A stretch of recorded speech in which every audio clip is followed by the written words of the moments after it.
할렐루야. 아멘. 우리 다시 한번 해볼까요? 할렐루야. 아멘.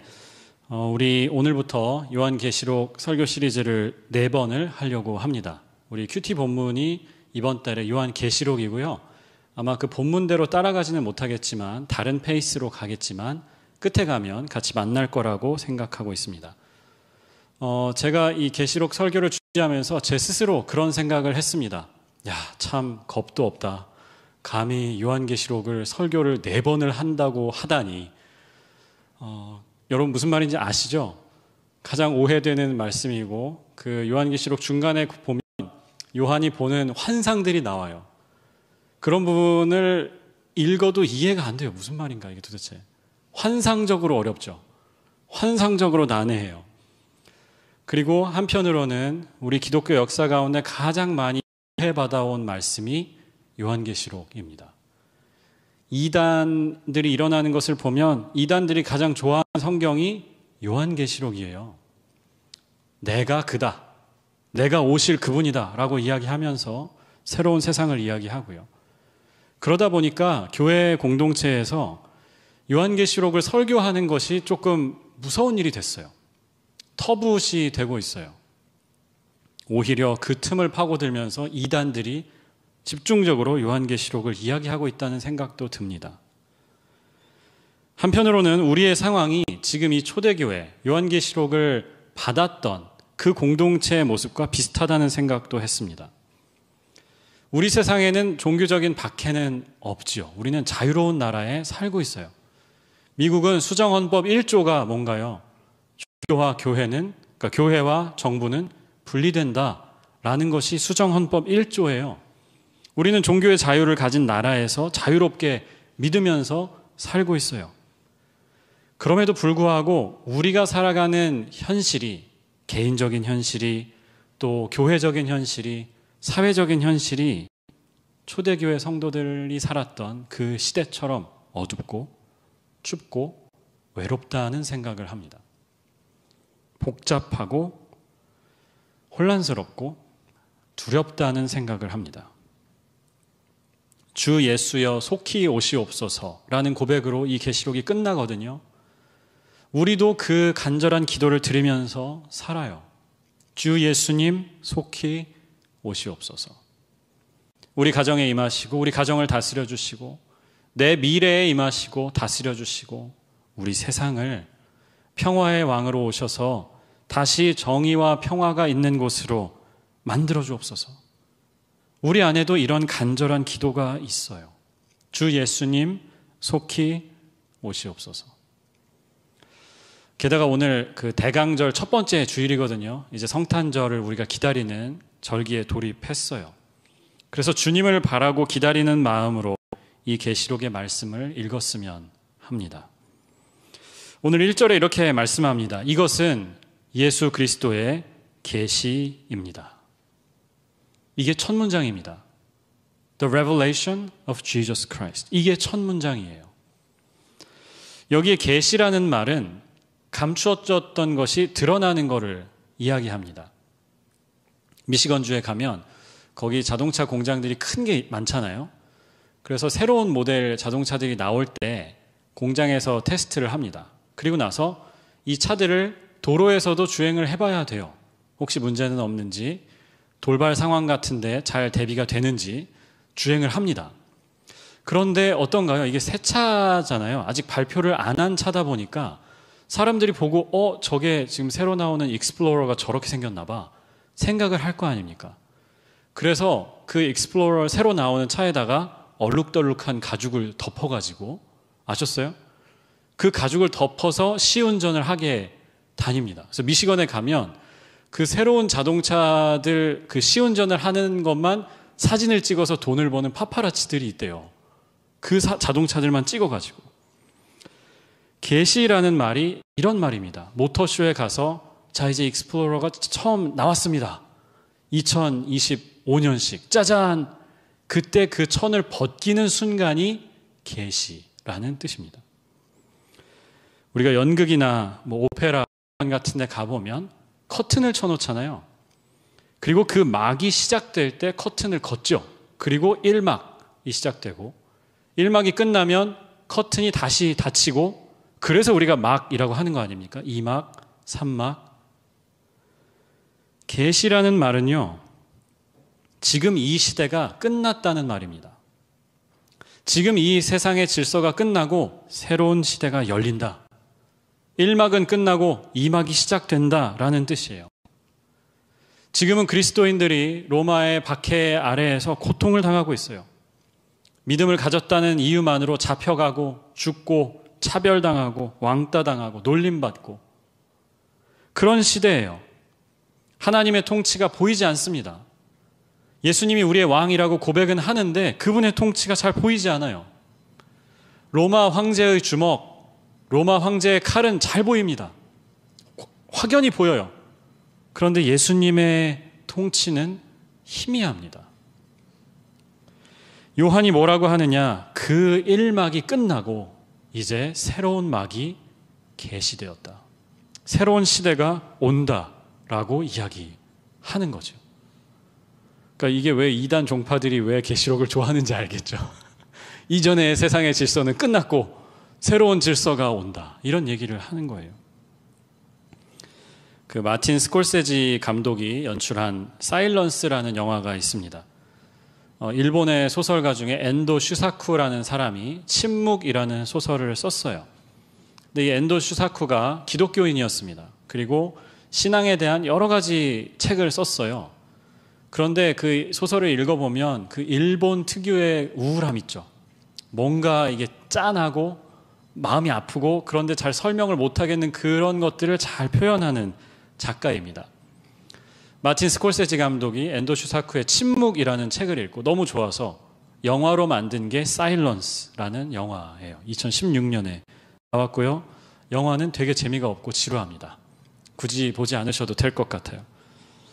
근데 그 영화가 다루는 주제가 무겁습니다. 예를 들면 기독교인들을 고문하는 장면이 여러 장면이 나와요. 그 중에 하나가 바닷가에다가 십자가 3개를 그 물속에다가 만들어요. 높은 기둥을 3개를 만듭니다. 그리고 기독교인들을 그 나무 장대에다 매달아 놓는 거죠. 괜찮아요. 가만히 있다가 이제 파도가 치고 밀물이 들어오면 목이 이렇게 물이 잠길랑 말랑 하는 겁니다. 물이 여기까지 차오고 파도가 치면 그 바닷물을 그냥 먹어야 되고 숨을 못 쉬고 물고문을 자연스럽게 당하는 거예요. 그리고 나서 물이 빠져나가면 어떤가요? 갈증이, 그 짠물을 막 먹다 보니까 얼마나 갈증이 나겠어요. 그 장대 위에 그냥 매달아 두는 거예요. 그런데 카메라가 이 고문을 당하는 그리스도인들, 그 장대에 매달린 기독교인들 3명이 있는 그 바다를 쫙 줌아웃을 해서 저 위에서, 언덕 위에서 내려다보는데 너무너무 아름다워요. 영상미라고 하잖아요. 너무너무 아름다워요. 그 현실만 보면 이 상황이 너무나 아름다운 아이러니가 여기에 담겨 있는 거예요. 또 다른 장면에 가면 기독교인들을 한 줄로 세워놓습니다. 다 잡아와가지고 한 줄로 쓰게 한 다음에 길에다가, 여기 바닥에다가 예수님이 그려진 그림을 액자에 담아가지고 놔요. 그러면서 기독교인들이 지나가라고 하는 거예요. 액자를 밟고 지나가든지 아니면 침을 뱉고 지나가면 살려준다 하는 겁니다. 그 상황에 자기 성도들 중에 한 명이 있을 거 아닙니까? 교인들 공동체가 같이 잡혀왔으니까요. 성도 하나를 옆에다가 거꾸로 매달아 놨어요. 근데 거꾸로 매달아 놓으면 어떤가요? 우리 얼굴 같은 데는, 입술 같은 데는 그런 압력을 견딜 수 있는 데가 아니죠. 그래서 우리 물구나무 서면 여기 막 심장이 입술에서 뛰는 것 같고 그런 느낌을 받잖아요. 그런 상태에서 한 명이 예수님 액자를 그냥 지나간다. 그러면 칼집을 살짝 내요. 피가 멈추지 않아요. 이 혈압이 너무 올라가니까. 그리고 또 지나가면 또 칼집을 싹 내요. 그런 상황 가운데서도 이 사람들이 예수님을 거부하지 않아요. 그 액자 앞에 무릎을 꿇고 지나가요. 이런 잔인한 환경 가운데에서 그 2명의 신부님이 일본으로 가는 거거든요. 17세기 일본 카톨릭 신부님들이 선교를 하러 일본에 가는데 숨어있는 그 교인들을 만나러 다니면서 만나는 그 공동체들이 너무너무 아름다워요. 그 사람들이 믿음을 지키려고 하는 그 자세가 너무너무 아름다워요. 그 잔인한 현실과 아름다운 공동체가 대비돼서 나옵니다. 너무너무 아이러니한 내용이죠. 여러분, 블랙 프라이데이에 사실 거 다 사셨나요? 표정들이 별로 안 좋으시네요. 세일을 많이 안 했나요? 네. 저는 그 컨퍼런스 참석하느라 사고 싶은 거 아직 못 샀습니다. 그래서 이번 주 사이버 위크에 다시 사이버 먼데이에 사려고 지금 벼르고 있어요. 우리가 등가 교환이라는 말을 쓰잖아요. 같을 등자죠. 그러니까 가치가 같은 것끼리 교환하는 거. 블랙 프라이데이에 왜 쇼핑을 많이 할까요? 원래는 이 물건이 100불짜리였는데 블랙 프라이데이에는 70불에 사는 겁니다. 50불에 사는 거예요. 그러니까 등가 교환이 아니고 더 저렴한 가격에 사기 때문에 우리가 돈을 쓰는 거죠. 신앙생활을 하면서 우리가 등가 교환을 생각할 때가 있어요. 내가 하나님 앞에 이만큼 하는데 하나님이 이 정도는 해주셔야 되지 않나? 라고 묻는 거죠. 내 미래가 뭐 완전히 보장되지는 않더라도 조금 하나님이 인도해 주시는 게 내 삶에 보여야 되지 않나? 내가 이만큼 하는데. 내가 이만큼 헌신하고 헌금하고 하나님 앞에 섬기는데 우리 자식들의 삶은 좀 하나님이 도와주셔야 되지 않나? 내 학업이 좀, 내 연구가, 내 직업이 나아져야 되지 않나? 라는 질문을 하는 겁니다. 그런데 신앙생활을 하다 보면 여러 순간을 만나요. 등가 교환이 아닌 것 같아요. 내가 믿지고 지금 블랙 프라이데이에 하나님께 나를 팔고 있는 것 같은 느낌이 들 때가 있어요. 요한계시록의 독자들도 1세기, 2세기 초대교인들도 똑같은 질문을 했습니다. 박해를 당하고 사형을 당하면서 사자의 밥이 되면서 장대 끝에 매달려서 불태워서 죽으면서 같은 질문을 했을 겁니다. 이게 지금 이러는 게 맞나? 이만큼의 가치가 있는 일인가? 사형을 집행하던 사람들이 있었을 겁니다. 로마의 군인들, 정부 관리들 똑같은 질문을 했을 겁니다. 야, 너네들 그게 뭐라고? 이게 목숨을 바꿀 일식이나 되냐라고 아마 물었을 거예요. 자기들 스스로. 이게 뭐 이만한 일인가? 라고 물었을 거예요. 우리도 던져야 하는 질문이라고 저는 믿습니다. 예수님은 누구신가? 우리의 삶을 걸 만한, 우리의 전부를 드릴 만한 가치가 있는 분인가? 우리도 물어야 돼요. 계시록 1장 1절을 우리 다시 한번 읽어보려고 해요. 같이 한번 읽으시겠습니다. 이것은 예수 그리스도의 계시입니다. 이 계시는 곧 일어나야 할 일들을 그 종들에게 보이시려고 하나님께서 그리스도에게 주신 것입니다. 그런데 그리스도께서는 자기 천사들을 보내셔서 자기 종 요한에게 이것을 알려주셨습니다. 예수 그리스도의 계시다. 우리가 예수님을 어떤 분으로 생각하느냐에 따라서 이 요한계시록의 내용이 다르게 다가올 겁니다. 예수님이 그냥 이상한 사람, 사기꾼이라고 생각한다면요, 요한계시록은 그냥 판타지 소설이에요. 말도 안 되는 허황된 이야기를 하는 그런 책입니다. 그러나 우리가 예수님이 그리스도이시고 우리의 주인이시고 다시 오시는 승리자라는 것을 고백한다면 역사의 새로운 장이 열리는 이야기로 읽을 수 있을 겁니다. 하나님께서 지금 우리 가운데 어떤 일을 하고 계신가를 깨닫게 하는 그런 이야기로 읽을 수 있을 겁니다. 요한은 이 질문에 뭐라고 답하는가? 예수님이 빛으로 오셨다고 이야기합니다. 어둠 가운데 한 줄기 빛이 비쳤다라고 이야기해요. 최후 승리를 거두실 분으로 이야기합니다. 지금 세상에는 용이 있고 짐승이 있고 권세를 부리는 것 같지만 마지막 때에 다시 오셔서 반드시 승리하실 분으로 예수님을 이야기해요. 이스라엘 백성들이 혹은 기독교인들이 원하는 식의 승리는 아닐 수도 있어요. 예수님은 사자로 오시면 좋겠는데 죽임당한 어린 양으로 오세요. 그런데 거기에 하나님의 승리가 있다고 요한은 이야기해요. 그런 질문이 들었습니다. 요한이 이걸 어떻게 알까? 요한은 과연 어떻게 아나? 우리가 요한의 이야기를 어떻게 믿을 수 있나? 라는 질문이 들었어요.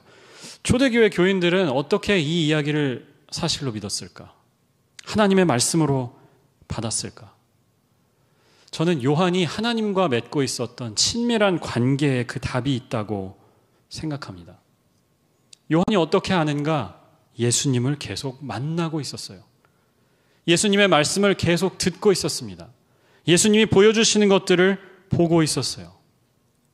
바깥에는 어둠이 있지만 지금 요한은 반모섬이라는 곳에 갇혀서 유배를 당한 채로 감옥에서 이 글을 쓰고 있지만 밖은 캄캄한 감옥이지만 자기 안에는 빛 되신 예수님이 밝게 빛나고 있었던 겁니다. 아프고 고통스러운 그 상황 가운데에서도 평안을 주시는 하나님을 만나고 있었던 겁니다.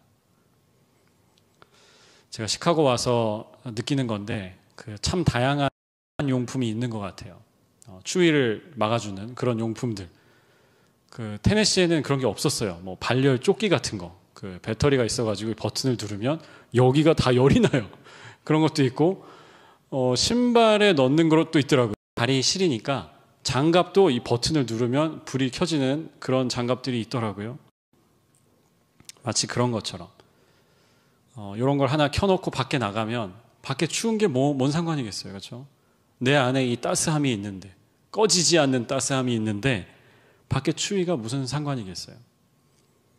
마치 그 발열 조끼처럼 요한은 예수님을 만나고 있는 거예요. 바깥의 상황과 매치되지 않죠. 그런데 자기가 만나고 듣고 있는 그 예수님이 너무나 확실한 겁니다. 그래서 확신에 차서 초대교회에 그리고 우리에게 선포하고 있는 거예요. 예수 그리스도의 계시이고 그분이 승리자로 위로자로 다시 오신다. 지금의 이 박해는 끝나고 하나님이 통치하시는 세상이 반드시 온다고 약속하시는 거예요.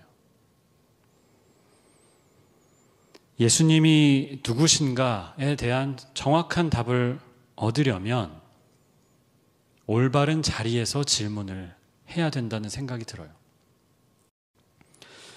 제가 유스패스터 오래 했습니다. 8년 동안 유스패스터였고 대학생들도 같이 사역을 했었고 그래서 아이들이 고등학교를 졸업하고 대학교에 가잖아요. 그럼 저한테 가끔씩 이렇게 문자를 보내요.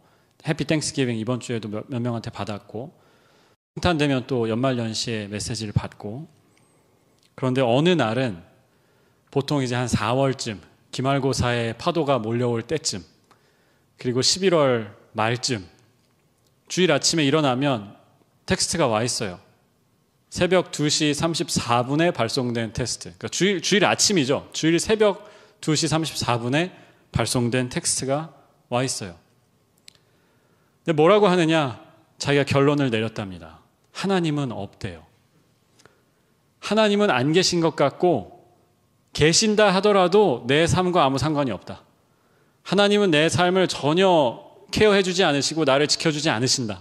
그런 하나님은 나는 필요 없다. 이런 문자가 와 있어요. 황당하죠? 이걸 왜 나한테 보내? 그렇죠? 아니 지들이 그렇게 결론 내렸으면 내린 거지 왜 나한테 이걸 왜 보내요? 그렇죠? 답을 달라는 거죠. 그럼 제가 그 다음날 물어봐요. 너 어디서 그거 보냈냐? 그러면 기숙사 자기 방에 혼자 앉아가지고 밤새 과제를 하다가 하나님이 없다라고 결론을 내는 거예요.